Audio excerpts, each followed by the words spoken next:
Hello everyone, welcome back to my YouTube channel. This side Akshita Gupta, your NEET biology educator, and आज हम लोग करने वाले हैं molecular basis of inheritance का next part.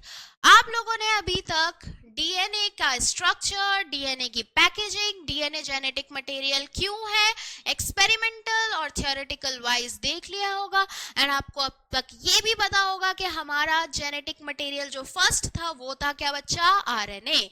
तो यहाँ तक हम लोगों ने लास्ट लेक्चर्स में देख लिया था और अब हम लोग क्या देखने वाले हैं, दिल थाम के बैठिए. अब हम लोग देखने वाले हैं बच्चा सेंट्रल डोग्मा ऑफ लाइफ. क्या देखने वाले हैं बच्चा, central dogma of life. Central dogma of life आप लोगों को शायद थोड़ा सा मैंने पहले भी बता दिया था.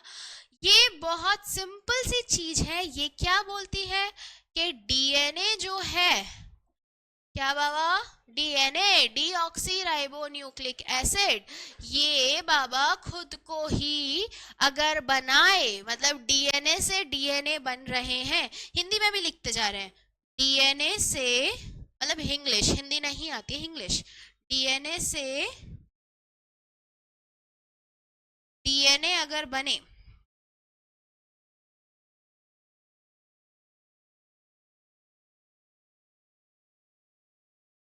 तो उसको क्या, उस प्रोसेस को क्या बोलेंगे, प्रोसेस को बोलेंगे हम लोग रेप्लिकेशन. क्या बोलेंगे बच्चा, रेप्लिकेशन. डीएनए से डीएनए को बनने को हम क्या बोलेंगे, रेप्लिकेशन बोलेंगे.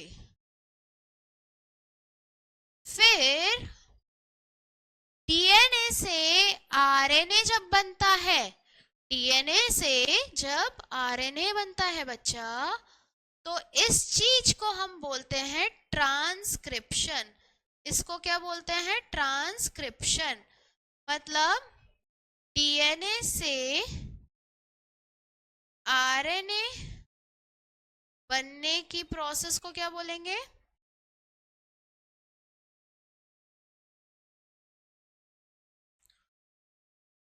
ट्रांसक्रिप्शन. ट्रांसक्राइब कर दिया है ना, ट्रांसक्राइब कर दिया. फिर उसके बाद बच्चा आपका आरएनए से अगर प्रोटीन बन रहा है, आरएनए से क्या बन रहा है बच्चा, प्रोटीन बन रहा है, तो इसको हम बोलेंगे ट्रांसलेशन. इसको हम क्या बोलेंगे, ट्रांसलेशन.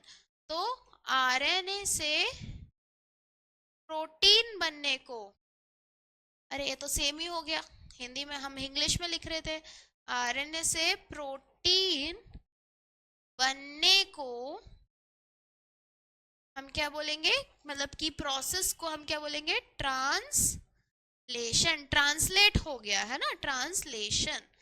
तो ये हमारा होता है सेंट्रल डॉग्मा ऑफ लाइफ. अब यहाँ पर एक और चीज है बच्चा, कभी कभी क्या होता है, हमारे जो वायरसेस हैं, जो कि लिविंग भी हो सकते हैं और डेड भी हो सकते हैं, ऑन द बेसिस ऑफ उनका होस्ट है कि नहीं, तो वो वायरस, कुछ वायरस, सम वायरस, इनका जेनेटिक मटेरियल, कुछ वायरस का, सबका नहीं, कुछ वायरस का जेनेटिक मटेरियल आरएनए भी होता है. Some virus genetic material, some viruses genetic material is RNA. ऐसे वायरस जिनका जेनेटिक मटेरियल आरएनए होता है उनको हम बोलते हैं रेट्रोवायरस. अब उसको तो होस्ट चाहिए. अब वो मान के चलो कि ये एक आरएनए है, ठीक है, इसका जेनेटिक मटेरियल है, सॉरी ये एक वायरस है, इसका जेनेटिक मटेरियल है आरएनए, ठीक है बच्चा, मान लिया. अब वो किसी होस्ट में गया है, उसका जेनेटिक मटेरियल तो डीएनए है ना बाबा, अपने सेल का, बैक्टीरिया का, सबका सेल का जो भी है, मोनेरा बैक्टीरिया, मतलब Monera, protista, fungi, plant, animalia, सबका क्या है, जेनेटिक मटेरियल डीएनए. अब वो उस होस्ट में गया है ना, वहां पर जाके ही तो वो रेप्लिकेट करेगा. तो वो क्या करेगा, पहले आरएनए से डीएनए बनाएगा. उस प्रोसेस को हम बोलते हैं रिवर्स ट्रांसक्रिप्शन. तो some viruses have genetic material as RNA. These viruses are known as retrovirus. In virus को क्या बोलते हैं बच्चा? रेट्रोवायरस बोलते हैं. इस केस में पहले आरएनए से डीएनए बनता है. इस चीज को हम बोलते हैं रिवर्स ट्रांसक्रिप्शन. एंड फिर डीएनए से डीएनए और फिर डीएनए से आरएनए और फिर ट्रांसलेशन होता है. मतलब क्या हुआ? आरएनए से डीएनए बना, फिर डीएनए से आरएनए बनेगा एंड प्रोटीन करेगा. पहले इंटीग्रेट होगा ना, इसलिए. ठीक है. तो इधर क्या होता है? इस केस में क्या होता है बच्चा? इस केस में पहले आरएनए से डीएनए बनेगा होस्ट के अंदर,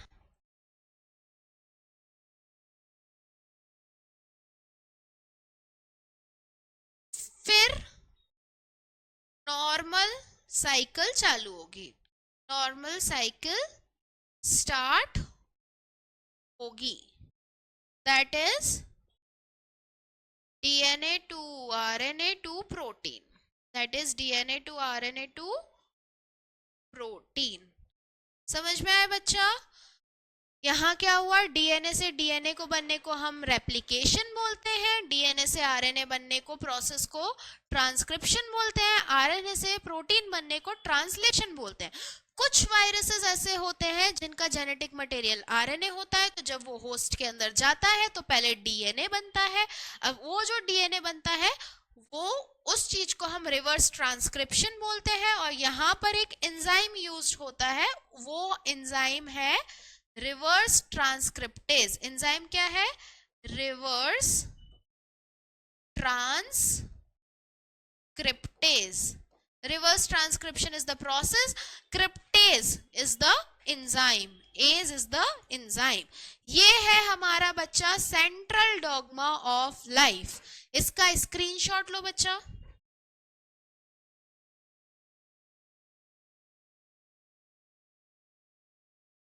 ले लिया?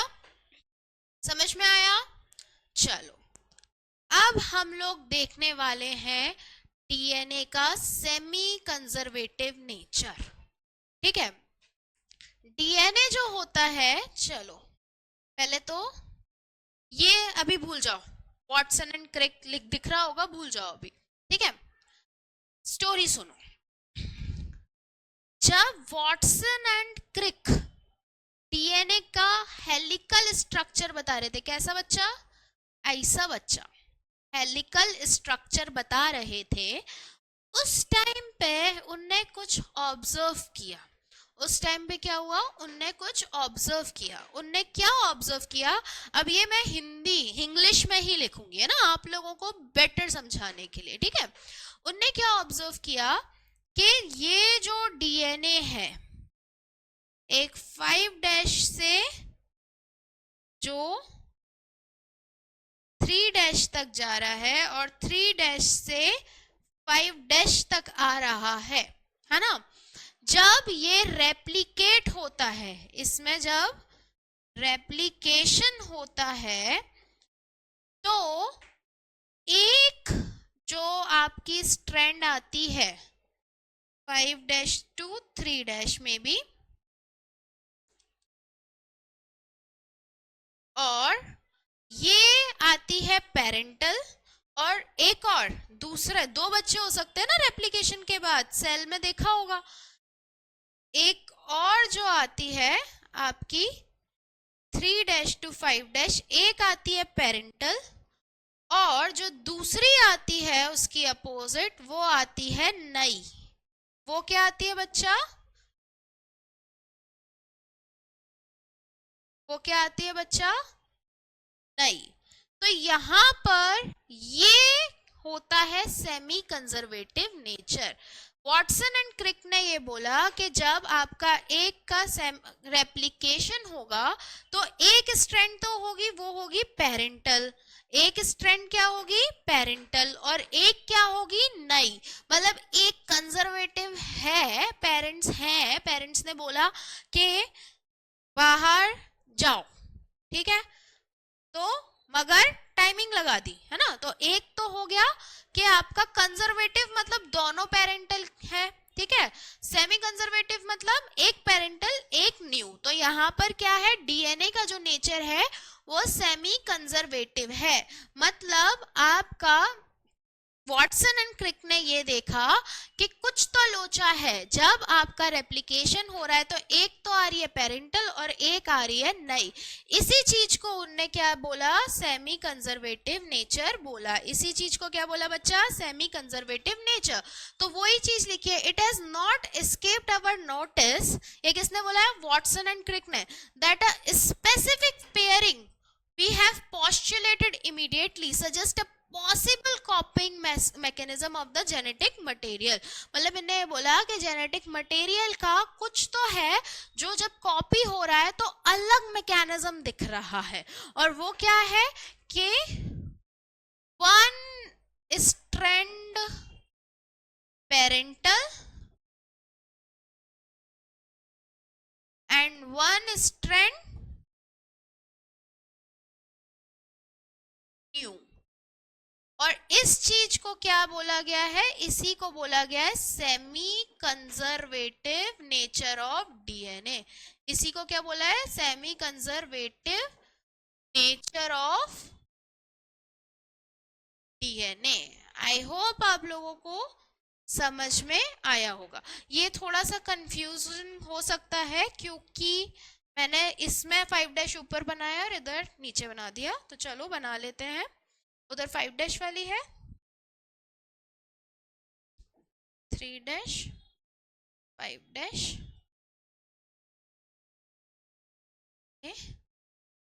5' 3', ठीक है। तो यहाँ पर क्या शो हो रहा है कि इधर 5' to 3' क्या है बच्चा, उसमें आ रहा है क्या कहते हैं, आपका पेरेंटल है, इधर 3' to 5' पेरेंटल है, और इधर 3' to 5' न्यू है, और इधर 5' to 3' न्यू है। मतलब रेप्लिकेशन के बाद एक स्ट्रैंड पेरेंटल होगी और एक आपकी नई होगी। इसी चीज को सेमी कंजर्वेटिव नेचर बोला गया है। ये किसने देखा था बच्चा, वॉटसन एंड क्रिक ने। कब देखा था, 1953 में, ठीक है। तो ये है हमारा semi conservative of nature of DNA. अब हम लोग नेक्स्ट लेक्चर में देखेंगे कि ये जो कंजर्वेटिव नेचर है ये प्रूफ कैसे होता है, ये एक्सपेरिमेंटल प्रूफ कैसे होता है, ठीक है। तो हम लोग ने आज के लेक्चर में बच्चा क्या देखा, हम लोगों ने आज का बहुत छोटा सा लेक्चर था, हम लोगों ने क्या देखा, सेंट्रल डॉग्मा ऑफ लाइफ। वो क्या बोलता है कि हमारा डीएनए से डीएनए बनने को रेप्लिकेशन बोलते हैं प्रोसेस को, डीएनए से आरएनए बनने को ट्रांसक्रिप्शन बोलते हैं, और आरएनए से प्रोटीन बनने को ट्रांसलेशन बोलते हैं। कुछ वायरसेस ऐसे होते हैं जिनका जेनेटिक मटेरियल आरएनए होता है, इनको वायरस को हम रेट्रोवायरस बोलते हैं। और यहाँ पर क्या होता है बच्चा, पहले आरएनए जब इंटीग्रेट करता है, मतलब घुसता है सेल के अंदर, तो पहले आरएनए से डीएनए बनता है, और उस प्रोसेस को हम रिवर्स ट्रांसक्रिप्शन बोलते हैं, और एंजाइम यूज होता है रिवर्स ट्रांसक्रिप्टेज। जब ये होता है फिर उसके बाद आरएनए से डीएनए बनेगा, फिर डीएनए से नॉर्मल साइकिल चालू होगी जिसमें वो वायरस अब घुस चुका है डीएनए में। अब वो डीएनए से आरएनए बनाएगा, आरएनए से प्रोटीन बनाएगा, और जिस भी होस्ट में घुसा है उसको इन्फेक्ट करेगा। एक और चीज, एक चीज हम बताना भूल गए बच्चा, वो ये है कि जो सेंट्रल डॉग्मा ऑफ लाइफ होता है ये प्रोकैरियोटिक सेल और यूकैरियोटिक सेल में अलग अलग होता है। Let's take this as prokaryotic cell and let's take this as eukaryotic cell. अब हमें पता है बच्चा कि प्रोकैरियोटिक सेल जो है इसमें कोई भी न्यूक्लियर मेम्ब्रेन नहीं है, तो इसमें जो हमारा सर्कुलर डीएनए है इससे हमारा क्या आरएनए जो है और जो प्रोटीन है ये सब किस में बनेगा, साइटोप्लाज्म में ही होगा। मतलब प्रोकैरियोटिक सेल में central dogma of life cytoplasm में ही होती है। On the other hand eukaryotic cell में आपका न्यूक्लियस होता है और ईआर पे राइबोसोम होते हैं। तो डीएनए से आरएनए जो है वो तो किस में होता है, न्यूक्लियस में बनता है। डीएनए से आरएनए किस में बनता है बच्चा, न्यूक्लियस में बनता है। रेप्लिकेशन मतलब रेप्लिकेशन और ट्रांसक्रिप्शन किस में होगी, न्यूक्लियस में होगी। और ट्रांसलेशन कहाँ होगा, साइटोप्लाज्म पे, राइबोसोम पे जाके। 11th क्लास में आपने पढ़ा होगा कि राइबोसोम के चक्कर में ही प्रोटीन सिंथेसिस होता है। तो चक्कर यही है बच्चा, ये आपका डीएनए है और ये आपका आरएनए है और यहाँ आपका प्रोटीन बन रहा है। तो यहाँ पर ये दोनों जो प्रोसेस है, ये दोनों प्रोसेस जो है रेप्लिकेशन एंड ट्रांसक्रिप्शन, ये किस में हो रही है बच्चा, ये हो रही है न्यूक्लियस में। न्यूक्लियस के अंदर क्या क्या हो रहा है, रेप्लिकेशन एंड ट्रांसक्रिप्शन। और प्रोटीन सिंथेसिस मतलब ट्रांसलेशन कहाँ हो रहा है, ट्रांसलेशन हो रहा है इन साइटोप्लाज्म। तो यहां से हमें क्या पता चला बच्चा कि हमारा प्रोकैरियोटिक सेल में एज न्यूक्लियर मेम्ब्रेन नहीं होती तो पूरा सेंट्रल डॉग्मा ऑफ लाइफ कहाँ होता है, साइटोप्लाज्म में। मगर यूकैरियोटिक में एज न्यूक्लियस होती है तो डीएनए का रेप्लिकेशन और डीएनए टू आरएनए मतलब ट्रांसक्रिप्शन ये कहाँ होता है, न्यूक्लियस में। और translation on the other hand कहाँ पर होता है, प्रोटीन का बनता है साइटोप्लाज्म में। तो this is your central dogma of life. Semi conservative nature on the other hand क्या बोलता है बाबा, कि ये बोलता है कि अगर हम रेप्लिकेशन करेंगे एक डीएनए का तो एक स्ट्रैंड जो होगी वो तो होगी पुरानी पेरेंटल और एक होगी जो कि होगी नई, कौन सी, वो होगी आपकी न्यू स्ट्रैंड। तो ये ही हमारा सेमी कंजर्वेटिव नेचर है। सो आज का लेक्चर हम लोग यहीं खत्म करते हैं। कल नए लेक्चर में हम पढ़ेंगे कि सेमी कंजर्वेटिव नेचर कैसे एक्सपेरिमेंटली प्रूफ हुआ है।